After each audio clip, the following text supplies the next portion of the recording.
Okay, so to summarize what we've been discussing about Bootstrap distributions in Chapter 5, there's a lot of details in the last several sections.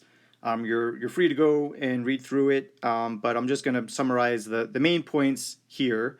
Um, and that is, how accurate that your estimates are when you do Bootstrap distributions.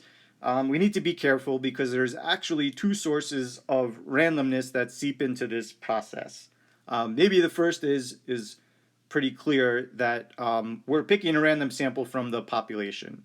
And so there's some randomness there that's going to introduce some variability.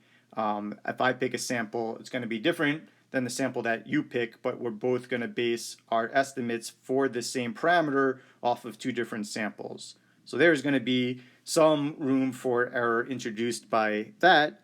And the other thing that I've been downplaying a little bit is that the Bootstrap resamples are also chosen at random for the original sample. So in the code that we ran for the Verizon example, we constructed 10 to the fourth. We constructed 10,000 Bootstrap resamples, but that's certainly not all of them.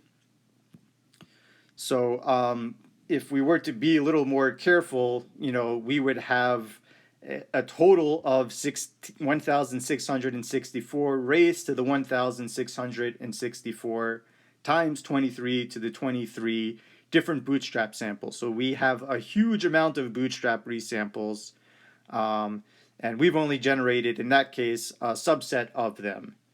And in fact, we might even have picked the same Bootstrap samples multiple times, so we haven't even worried about duplicates either.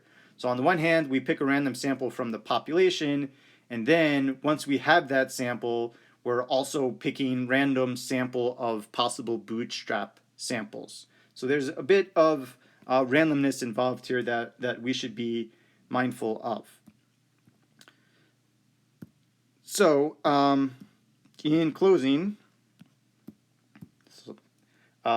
just want to be clear that we have not been so careful as to generate all possible Bootstrap samples, and it's really not worth the amount of cost that it takes to generate that code and the amount of time it takes for R to run that code. So the kind of rule of thumb here is the larger the number of Bootstrap samples we pick, the better the estimate is.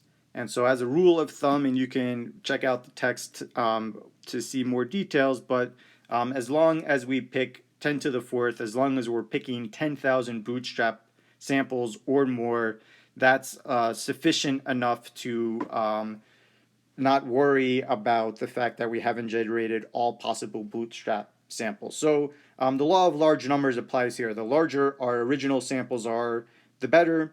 The more Bootstrap samples we generate in our Bootstrap distribution, the better.